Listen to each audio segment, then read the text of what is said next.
Hi, I'm Jack from Positive Earth and I'm here today to talk about foraging. Spring has arrived, the birds are singing, the woodlands and hedgerows are coming to life, and it's a great time of year to start learning about wild foods. The new shoots and leaves that are starting to emerge at the moment are packed full of nutrients, and many are tender enough to eat raw at this stage. In this video, I will introduce you to some of the most common and easy to identify species that are either in season now or will start appearing over the coming months. Before we take a look at some plants in more detail, you might be thinking, why would you want to forage in the first place? I mean, when the supermarkets have got so much choice and they bring us foods from all around the world, what is the benefit to going out and looking for wild foods? Well, firstly, there's the nutritional benefits. Researchers confirm that wild foods are more densely packed with nutrients, particularly things like vitamins A, vitamin C, antioxidants, all of which are really good for the immune system. Some wild foods can lower your cholesterol, while others reduce your blood pressure. They can also help with inflammation in the body. So there are many health reasons to incorporate some of these foods into your diet. Secondly, it's good exercise. You generally have to walk some distance to be able to find these plants. They're not just waiting around on your doorstep, and any time spent outdoors is really good for your health. More importantly, in my opinion, foraging is a really mindful activity. You have to be able to pay attention to your surroundings in order to find wild foods. Take the time to notice the plants around you. If you're walking through the woods mindlessly or just chatting away with your friends, you're likely going to miss many potential foraging finds. So you really have to be aware of what's around you, be patient, and give yourself lots of time to search and stay focused on what you're doing. That in itself is a really good mental exercise, and it's relaxing too. In addition to the many health benefits of using wild foods, I also think that learning about nature in general helps us to appreciate just how wonderful it is. Our ancestors had an intimate knowledge of plants and the environment around them, and that began with learning how to identify each plant and what it could be used for. Plants not only provide food, they also give us medicine, materials for shelter, for fuel, to make tools, fibres for cloth and cordage. Some plants even give us soap. The uses are almost endless, and I find this absolutely fascinating. The more I know about plants, the more I want to learn. And I think the more we understand the importance of the natural world around us, the more inclined we are to protect it. And that for me is really important. In addition to all of this, it's free food. Who wouldn't want free food? But before you start heading out into the hills, there are some areas of caution that you do need to take into account. Knowing when not to forage is a really important topic to cover before we get too carried away. First and foremost, if you are not 100% certain of what you are picking, do not eat it, otherwise known as how not to die. I can't emphasise this enough. There are some species of plants and mushrooms in the UK which will kill you if you eat them. There are many more that will make you rather ill. That might be that give you a gastric upset, or some can even give kidney failure. Others can burn or irritate your skin. So learning to confidently identify the species is really important first step to foraging. If you're looking at the plant and going, well, I think it might be a dandelion, you don't pick it. You have to be 100% certain that you know that is a dandelion or a nettle or whatever else. We're going to look at a few things in a moment. And unfortunately, there are no hard and fast rules.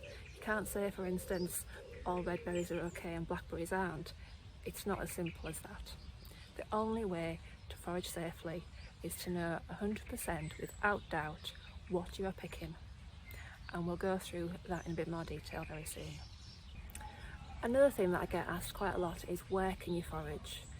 You can't just pick from any land at all. For instance, you can't forage on private land unless you've got the landowner's permission. It is illegal and you will get done for trespassing if you're caught. Also, nature reserves and sites of special scientific interest, they're completely out of bounds. That's also illegal alongside picking or uprooting any endangered plants. But if you're only picking plants that you can identify safely, then the chances are you're not likely to go wrong. Also, you can't forage on common and public land if it's for commercial gain. That means that everything that you pick has to be for your own personal consumption. No selling, no picking for restaurants, no picking for baking cakes that you're going to sell onwards. It's only purely for your own use. Largely the reason this has come about is that I think around about the 1980s, foraging became really trendy and fashionable, and a lot of high-end restaurants were using and paying a lot of money for the wild foods.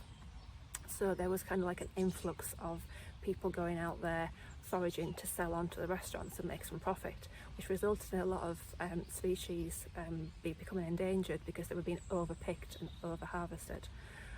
So a lot of boroughs, particularly around the London area, added into bylaws that you weren't allowed to pick at all.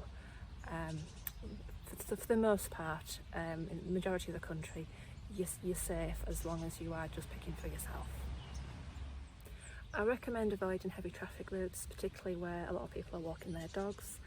I mean, yeah, okay, you're going to watch stuff when you get it home, but say no more. Also, along roadsides, quite often berries in particular look really tempting when on the roadside. They always seem to be bigger and juicier on the edges of the roads than anywhere else. Unfortunately, that's because of the heavy metals from the pollution. It makes them look really appealing and enhances the growth, but those heavy metals aren't so great for us, so try to avoid that if you can. And another thing that you might want to think about, if you're picking the agricultural land, consider if it's likely the pesticides are being used in the area. That is down to a personal choice though. The final rule, if you like, for foraging is never take more than 50% of the available crop.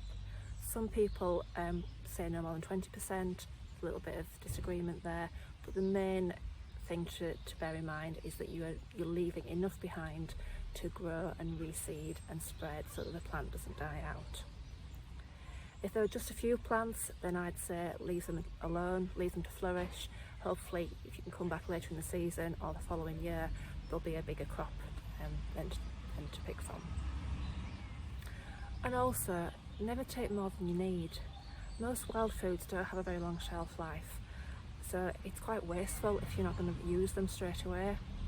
The key thing to me about living in harmony with nature is remembering that there are other birds, insects, animals that are all sharing these foods. Nature will always provide enough to share, so long as we're not greedy with it. So with these basic guidelines in hand, let's take a look at some key plants that can be found in abundance at this time of year. So the first plant that I'm going to talk about, I think will be familiar to pretty much everyone here, and that is the stinging nettle. Now, we learn what this is as children, because who hasn't been stung by a nettle at some point in their life? I'm sure there will be some, but not many.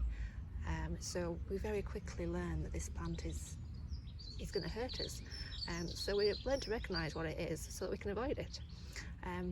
But as foragers, it's like gold dust. It is probably one of my favourite plants, so much so that I leave a section of my garden just to grow wild and let the nettles grow.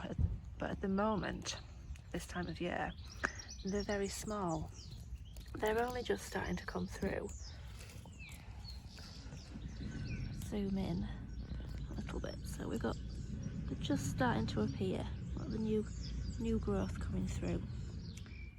And for the benefit of anybody who can't recognise a nettle, what you're looking for really when in identifying this plant is that the leaves are in alternate pairs.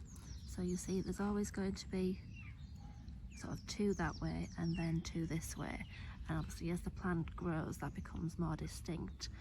The leaves are always larger at the bottom, getting gradually smaller towards the top, and most distinctly at all, if I just turn this around slightly, I don't know whether you can see this, they are, because it's small, it's kind of hard to notice, but they're covered completely in tiny little hairs. It's the hairs that cause the sting. Obviously when they're this small I can touch them a bit easier, but the leaves, the stems, every part of the plant is covered in these vicious little hairs, which causes so much damage. So that's how to spot a nettle. And they're quite easy to find as well. They tend to grow quite abundantly on any kind of waste ground, hedgerows, anywhere they can. They're quite invasive, so you quite often will get a lot of them. And springtime is the best time for picking nettle leaves. When we're picking nettles, we really only want the new growth. So in little plants like this, we can pick the whole thing. When they get a bit taller, we want to be looking to just pick the very tips. So the top maybe is 3 or 4 at the most pairs of leaves, and then leave the plant lower down. Further down, it becomes too bitter and too tough. We want the tender, fresh leaves. In terms of how to use it, nettles have so many different uses. From a food point of view, they can be used pretty much just like spinach. They have quite a distinct flavour, which is sort of unique to nettles. Really, it's hard to describe. It's quite a strong flavour, and it's perhaps an acquired taste, but it's one that I really enjoy. So I'd say just give it a try and see. But in terms of cooking, yes, you can put them in soups and stews. There is one of my favourite recipes that I make is a wild garlic and nettle risotto, which is really good. You can put them in soups. You can cream them and use them as a side dish. Food-wise, they're quite versatile, and they're also really nutritionally high. They are like the superfood of the foraging world. They're incredibly high in iron. I think it's something like double the amount of iron than what you would get in spinach. So they're really high in iron, but also really rich in vitamin C, vitamin A, and loads of minerals: magnesium, calcium, potassium, lots more. And as I mentioned earlier, wild foods are naturally densely packed with nutrients. You get the nettles really do pack a punch in terms of the nutrition that they give you. The other thing that I use nettles for quite a lot is making a tea. I find that really refreshing, and I really enjoy a nettle tea, particularly like in springtime when you're starting to garden in the summer, and when I'm clearing areas of the garden, and I might be kind of clearing some of the brush or the rubbish, and as I'm digging it up, any nettles that I want to remove, I make sure I save the tops and make some tea out of them. In fact, to make the tea, literally all you need to do is boil them up. Cooking or nettles removes the sting, and anything that crushes the hairs basically stops them from stinging you. So as soon as they're cooked, they're safe to handle. So what I tend to do is boil them up, drink the liquid, and then save the vegetable to then use in cooking.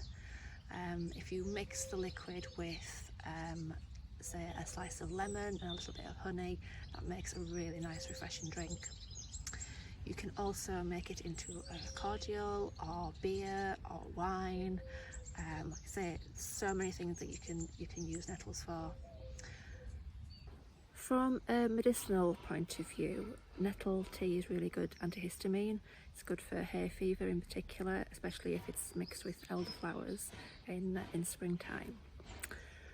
I don't suffer from hay fever myself, so I'm afraid I can't comment on just how effective it is, but my son does get hay fever, and if nothing else it stops him complaining, so in my book that's quite a good thing. It's also good for arthritic joints. It removes toxins and acids from the joints. If you're brave enough, rubbing the sting into sore joints is supposed to be quite good, but I don't think I recommend it personally. The Romans used to use that, or use the sting, to stimulate circulation, to get the blood flowing in it's cold British weather. But again, I don't fancy that myself. Because of the high iron content, nettles are really good for anemia or any kind of bleeding conditions. But the real gem in nettles for me is the seeds. The nettle seeds, which come out in usually towards the end of summer, maybe it's August time they start appearing, and you can collect them right the way through to middle of October usually. And the seeds are known as adaptogens, which kind of means they help our bodies deal with or adapt to internal and external stresses, whether that be sort of stress in terms of anxiety, sort of stress, emotional stress, or physical stress that the body might be under that we're not aware of. They regulate the hormones and they restore the adrenal glands. They're really good as a pick-me-up if you're feeling a bit run down and drained. Adding a spoonful of nettle seeds into your breakfast on a morning can be really helpful. And they're good for any condition that relates to hormone imbalances. So yeah, collect them, dry them in autumn, add a spoonful to your meals once a day, and there really is no harm to doing that, and it could do you a world of good. So the next plant I'm going to talk about is wild garlic, also known as ransoms, and it tends to grow on riverbanks. It's just starting to sprout through here, this area now. Usually starts emerging middle of February, so by now we're starting to see some quite good leaf growth, which will, by another month's time, this whole area will literally just be a carpet of leaves. So how to identify wild garlic? When it's just the leaves,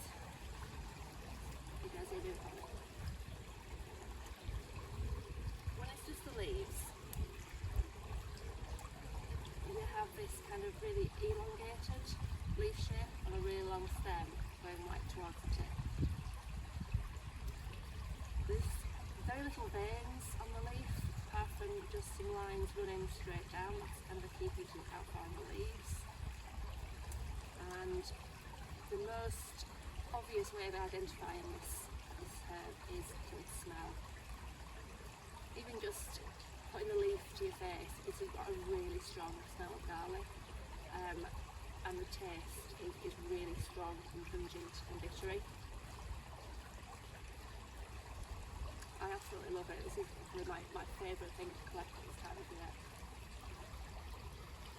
So one of the things to avoid or be careful of when you are collecting wild garlic is that sometimes there's a plant called lords and ladies, also known as cuckoo pint, which can grow in and amongst the leaves. A lot of foragers do point this out as an area of caution, because the lords and ladies leaves quite often in some parts of the country grow in amongst the wild garlic. So if you've got a huge carpeted area of leaves and you're just snatching leaves up, there's a chance that you could pick the wrong leaves up at the same time. The lords and ladies are highly toxic. They cause burns to your skin and also your insides if you eat them.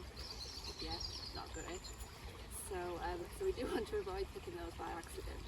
The leaves are quite different. If you have them side by side, it's quite easy to tell one from the other. But obviously, if you're just snatching up handfuls of leaves, then there's a chance that you could get the toxic ones mixed in. So just an area of caution there. Once we reach about May time, you usually find that wild garlic's starting to flower, and these carpets of leaves turn into a mass of white flowers. And at this point it's a lot easier to identify. The flowers are very distinctive, the smell is really strong, and it's quite clear that you've got wild garlic. Again, just take a little bit of caution when you're picking the individual leaves. So when it comes to using wild garlic, the leaves and the flowers can both be eaten raw in salads. You can chop them up and add them into cooking like you would a herb. Anything that you would normally use bulb garlic for can be replaced with the leaves of garlic. It's really good in an omelette or with cheese on toast. You can make it into a pesto in order to preserve it, or perhaps you can make it into a tincture for medical use. Wild garlic is a powerful antibiotic. It's It's also antiviral and antifungal, so it's great for a chesty cough or colds. You can make quite a good cough medicine by mixing the garlic with honey. You can use it topically on your skin if you've got some kind of fungal infection. It's also good for reducing blood pressure. It's been known to thin the blood, reducing clotting. However, if you're wanting to use any herb for medicinal purposes, I do recommend you consult a qualified herbalist. Some people are allergic to garlic, so please just keep that in mind, and also it is quite pungent on the breath. Dandelions are another plant that I was wanting to talk about today. Now, these are a common childhood favourite and found in many gardens. Unfortunately, many people tend to just pull them up as weeds, but these plants are actually really important to wildlife, in particular bees. Dandelions flower early in the spring, and they provide food for bees and butterflies when there's not much else around. So if you do have them in your garden, please don't use weed killer on them, as this kills the bees too. If you must remove them, it's better to dig them up. But of course, I just leave them to grow because I think they're quite pretty and they have lots of useful purposes. If you're not familiar with a dandelion, they're mostly recognised by the flowers, which are these bright yellow feathery heads on a single stem. There are a number of plants that have flowers similar to a dandelion, in the sense that they have these same bright yellow heads, but if you look at the plant as a whole, they are quite easy to identify. So if we take a look at the leaves, they're quite long and pointed with this zigzaggy serrated edge, and all the leaves grow from a central rosette at the base of the plant. The stems are hollow with a single flower head on each stem, and if you snap the stem in half, it has like a white sticky sap inside.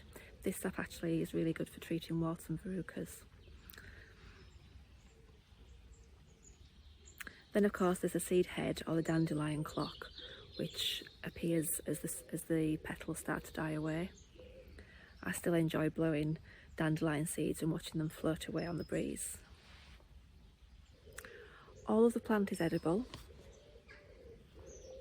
including the root, which can be used as a substitute for coffee, though I haven't tried that myself.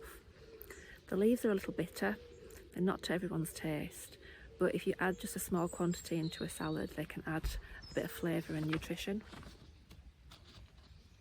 They are high in potassium and they have strong diuretic properties, so they're good for water retention or high blood pressure.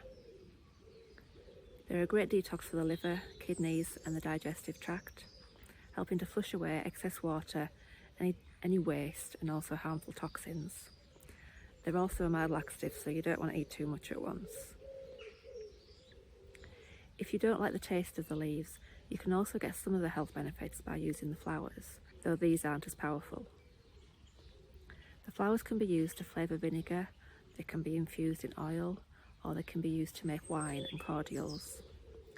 But my favourite discovery by far is that you can make dandelion honey. Of course, it's not real honey, it's more of a thick syrup, but it's a great vegan alternative to the real thing. I made this for the first time last year and was truly amazed. It smells delicious, it actually tastes of honey. You've really got to try it to believe me. So if you'd like the recipe, let me know afterwards, and hopefully I'll be able to send out a link.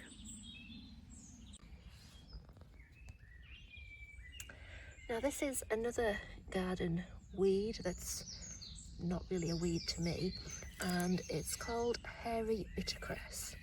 It's very common. It quite often grows in cracks in the pavement, or if you have an allotment or any bits of bare soil, it will quite quickly spread across them like it has done here in my garden. But it tastes just like cress. It's got it's only very small leaves and very small plant, and it's got really powerful peppery flavour. If you have a look here, so can't quite that in focus, but the little leaves, if you can see that, taste absolutely fabulous. Got a peppery cress kind of taste to them, and you can't really tell in that mass there, but they tend to grow in little rosettes like this, so everything comes from this central point, and then a little bit later in spring, out the centre, we'll shoot some very tiny clusters of white flowers on long stems.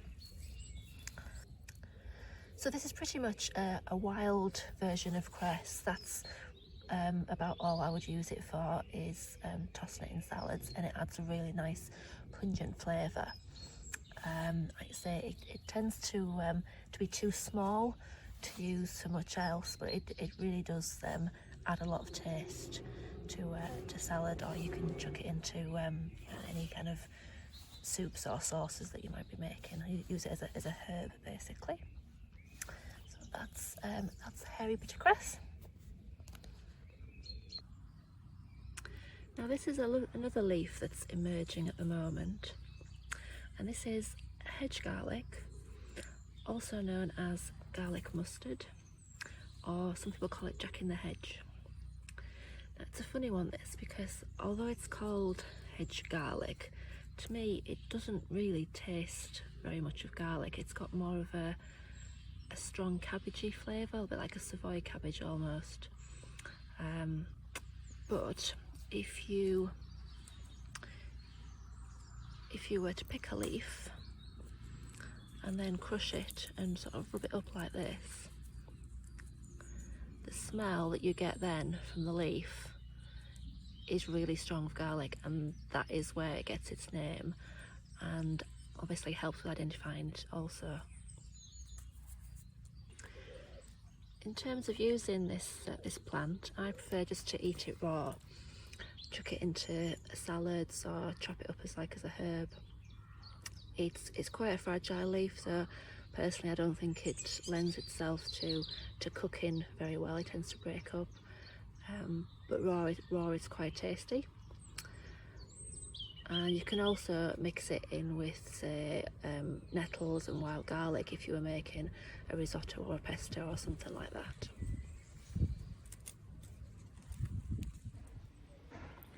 So this is another great find for spring. It's the flowering blackcurrants, or flowering currants, which is a very close wild sister of cultivated blackcurrants. And these are the first pink flowers to appear in March, April, bringing a lovely splash of colour. I was very excited to find these this morning.